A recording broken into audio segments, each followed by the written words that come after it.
네, 오늘은 토요일이고요. 저는 점심 먹고 한 3시쯤 출근을 해서 지금은 9시 40분. 네, 이제 퇴근을 하려고 합니다.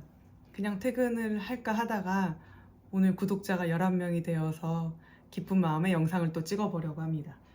1회 영상에서 대법원 양형기준의 중요성을 설명을 하면서 양형기준을 검색하는 장면을 찍어서 영상으로 올렸었는데요.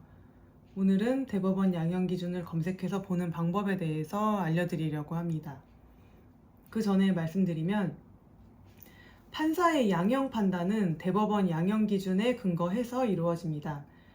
형사재판에서 유무죄를 다투는 것만큼이나 중요한 것이 양형사유를 상세히 소명하는 일입니다. 재판부에 관대한 처벌을 읍소하려면 양형기준을 제대로 숙지하고 본인의 사건에 대입하는 것이 필요합니다. 양형기준은 인터넷에서 쉽게 검색할 수 있습니다. 이것은 제가 한국일보 칼럼에 썼던 내용을 그대로 읽은 건데요. 한번 직접 어떻게 검색을 하는지 보여드리도록 하겠습니다.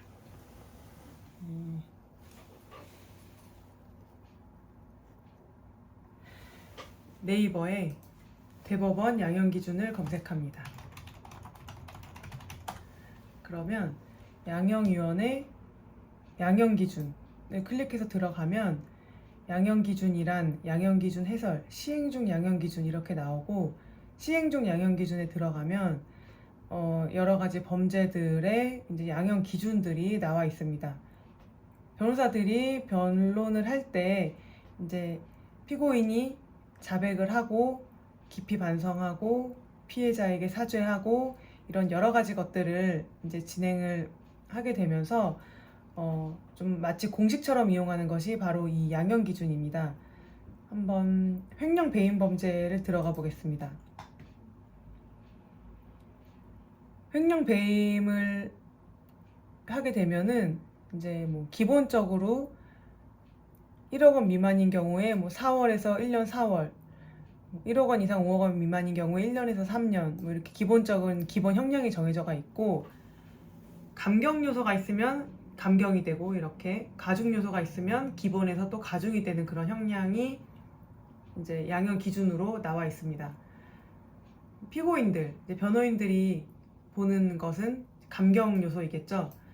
횡령죄 같은 경우는 사실상 압력 등에 의해서 소극적으로 범행을 가담했다 라거나, 이 회사가 실질적으로 1인 회사이거나 가족회사다, 또는 그 횡령을 했는데 했지만 이게 기본적 생계나 치료비 등의 목적이 있었다, 이런 경우, 또 피해 기업에 대한 소유 지분 비율이 높은 경우였다, 그리고 내가 전과가 없다, 그리고 상당한 피해를 회복했다, 회사에다가 다시 그 돈을 돌려주었다 라는 등의 감경 요소들을 이행을 하면서 판사님한테 선처를 해달라고 그렇게 호소를 하게 됩니다.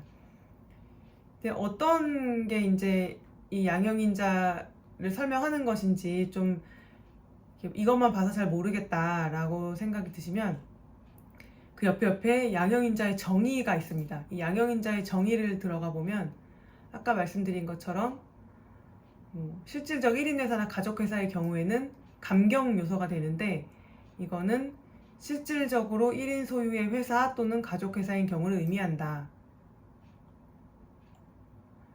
다만 다음 중 하나 이상에 해당하는 경우는 제외한다.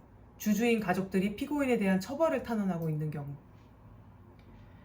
오로지 회사 이익을 목적으로 횡령 또는 배임을 하는 경우도 있나 봅니다. 예를 들면 계열사의 도산 등을 막기 위해 계열사를 부당 지원한 경우, 이건 저도 처음 봤네요. 그리고 회사 인수합병 과정에서 회사로 하여금 과다한 채무를 부담하게 한 경우,